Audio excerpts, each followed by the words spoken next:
युद्ध में आज की सबसे ताजा खबर। दक्षिणी लेबनान में हिजबुल्लाह से लड़ते हुए गोलानी ब्रिगेड का एक सैनिक मारा गया। वहीं गाजा में इजराइल के हमलों में 50 फिलिस्तीनी लोगों की मौत हो गई। नसरल्ला और सिनवार के मारे जाने के बाद भी युद्ध तेज होता जा रहा है और अब इजराइल की राजधानी तेल अवीव पर भी हिजबुल्लाह की मिसाइलें मंडराने लगी है। नेतन्याहू की नई वार्निंग बहुत ही ज्यादा खतरनाक है।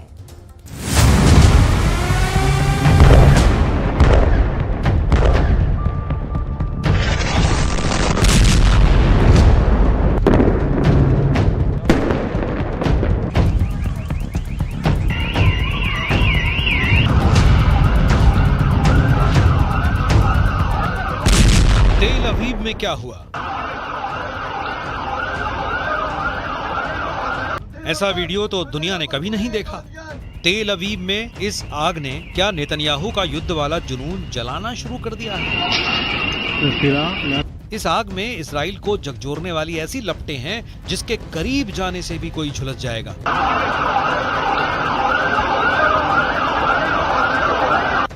इजराइल की राजधानी के ऐसे 500 वीडियो वायरल हो रहे हैं क्योंकि हिजबुल्लाह ने इजराइल को अपनी रॉकेट फोर्स से दहला दिया है।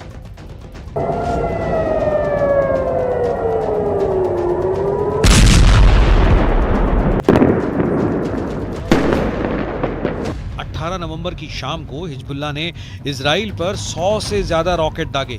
टारगेट राजधानी तेल अवीव बनी।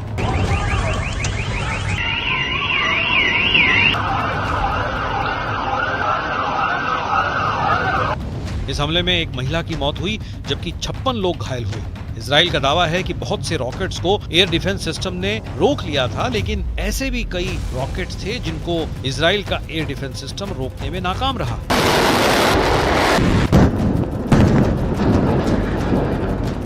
בזירה הזאת אני יכול להגיד שזה טיל שפוגע פגיעה ישירה, זה לא מיירד ולא משהו בסגנון, אלא טיל ישיר במשקל רב. הפגיעה שאתם רואים במבנה למעלה זה החלק של המנוע. הפגיעה עצמה פוגעת בקרקע ומדליקה עמוד חשמל. אז זה האש שאתם רואים. מהמקום פה מפונים 6 פצועים בדרגות שונות. सवाल है कि एक तरफ ईरान से अटैक और दूसरी तरफ हिजबुल्लाह का हमला। अगर ऐसा हो गया तो नेतन्याहू क्या करेंगे? दुनिया ने 13 अप्रैल और 1 अक्टूबर को ईरान का मिसाइल और ड्रोन अटैक देखा है और अब तेल अवीव पर हुआ रॉकेट का ये अटैक। ऐसे ही और हमले इजराइल पर हुए तो उसे रोकना इजराइल के लिए आसान नहीं होगा। साफ है कि वॉर रूम में बैठकर प्लान बनाने वाले नेतन्याहू के सामने ऐसा खतरा मंडरा रहा है जिसके बारे में उनका अंदाजा जहां खत्म होता है, ईरान और हिजबुल्लाह वहां से आगे सोचना शुरू कर देते हैं।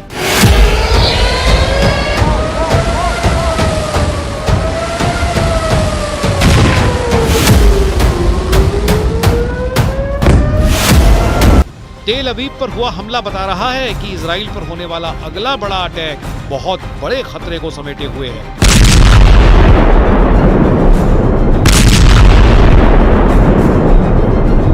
אנחנו מדברים כרגע על משא ומתן אפשרי להסדרה. האמריקנים מובילים את זה.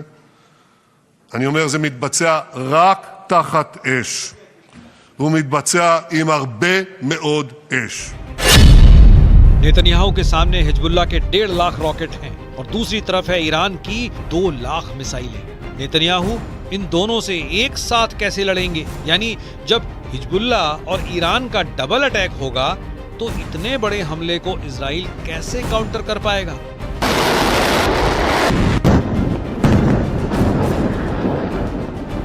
तेल अवीव में हुआ हमला तो बहुत डराने वाला है। इस हमले में एक महिला की मौत हो गई और 56 लोग घायल बताए जा रहे हैं, लेकिन जान माल का नुकसान बहुत ज्यादा हो सकता था और इसी को लेकर नेतन्याहू बहुत ज्यादा घबराए हुए हैं।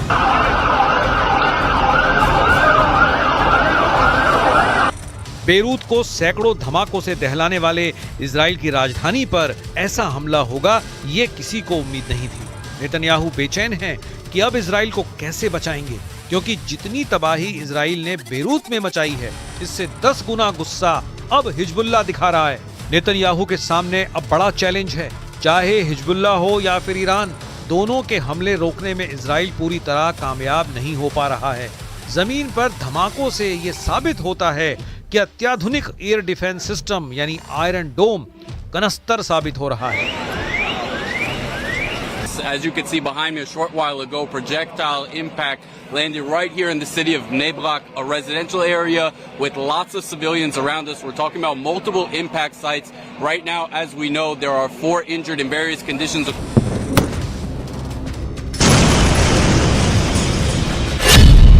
हिजबुल्लाह ने कहा कि अब टारगेट पर पूरा इजराइल है। हिजबुल्लाह के टारगेट पर कौन कौन से शहर हैं वो जरा देखिए। सबसे करीब टारगेट बन चुका है हाइफा, इसके बाद है अशदोद, अश्केलॉन, तेल अवीव और हिजबुल्लाह की रॉकेट की रेंज तो इससे भी आगे है।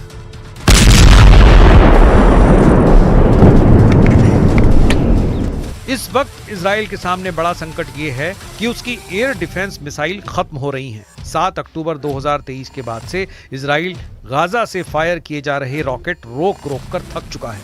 यही हाल उत्तर वाले फ्रंट पर है, जहां लेबनान से हिजबुल्लाह रोज रॉकेट फायर करता है और इजराइल को अपना आयरन डोम 24 घंटे एक्टिव रखना पड़ता है। हिजबुल्लाह ने टारगेट सेट कर लिए हैं।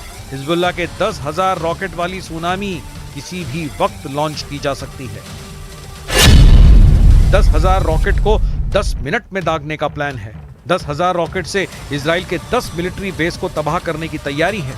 10,000 रॉकेट से इजराइल को 10 साल का सदमा देना चाहता है हिजबुल्लाह।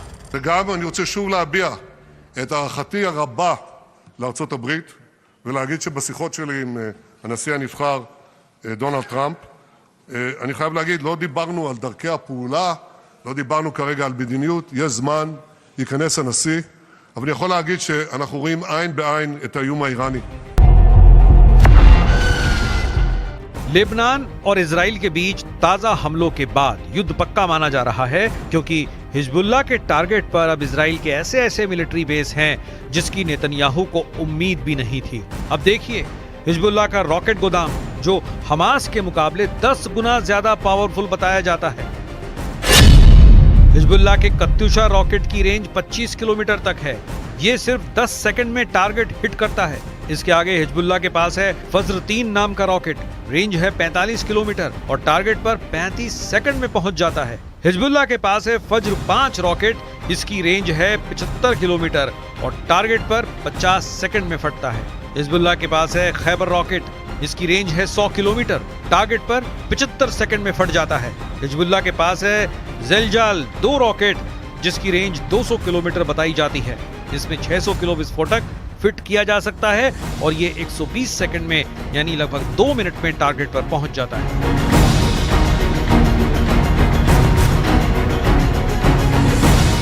यानी हिजबुल्लाह का रॉकेट का गोदाम पूरे इजराइल को कवर करता है। इसमें इजराइल का हर शहर उनकी रेंज में आ जाता है। तेल अवीव पर हुए धमाकों से साफ है कि इजराइल का डर सही साबित हो रहा है। उसकी राजधानी तेल अवीव पर हिजबुल्लाह के रॉकेट लगातार बरस रहे हैं। इसके अलावा हाइफा का बंदरगाह खतरे में है। अशदोद और अश्केलान भी हिजबुल्लाह की रेंज में है।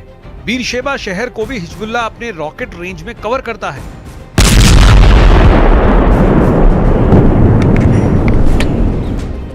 बेरूत का ये इलाका हिजबुल्लाह का गढ़ है। यहाँ उठ रहा काला धुआं देखिए। ये बेरूत की सबसे ताजा तस्वीरें हैं। यही लोकेशन है जहां इजराइल ने चुन चुन कर बम गिराए हैं। लेबनान और गाजा पर जो बम गिराए जा रहे हैं, इजराइल के पास उनकी कमी नहीं है। ये सप्लाई चेन अमेरिका से चल रही है।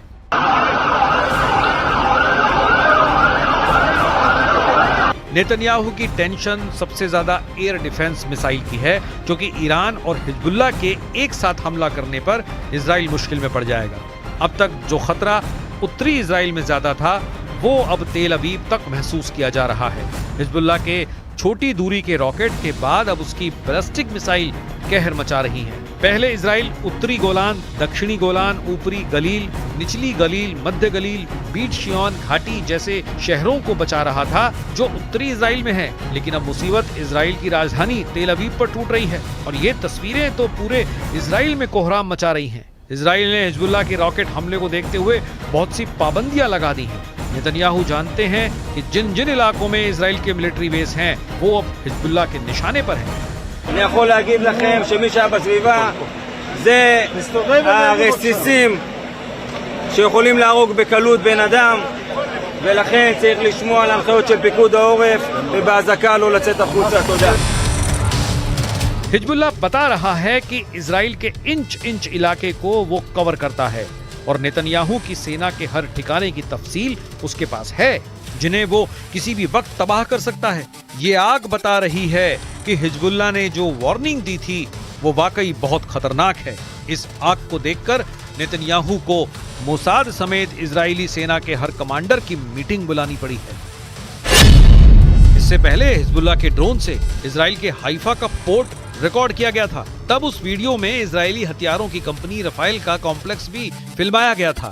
मिसाइल के गोदाम, एयर डिफेंस सिस्टम, पनडुब्बी कमांड सेंटर से लेकर कई अड्डे रिकॉर्ड किए गए।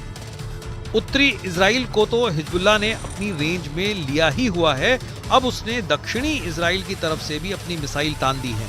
खौफ इतना ज्यादा है कि इस वक्त इजराइल लेबनान बॉर्डर के कई इलाके खाली हो चुके हैं।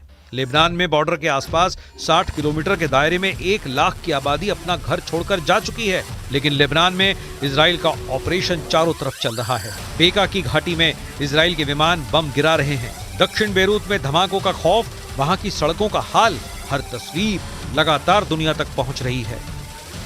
Until the immediate threat from Lebanon is removed and our people, Israelis living in their own sovereign territory, in their own homes, can safely return to their homes.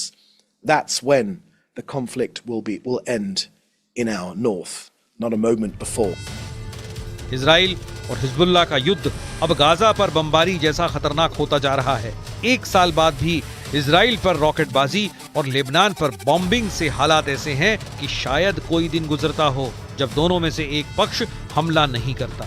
इस वक्त Iran और हिजबुल्लाह दोनों के टारगेट पर अब Israel के ऐसे ऐसे मिलिट्री बेस हैं जिनकी नेतन्याहू को उम्मीद भी नहीं होगी। नेवातीम और हाइफा में इजराइल के दुश्मन इसका ट्रेलर दिखा चुके हैं और अब तो मिसाइल तेल अवीव पर गिर रही हैं।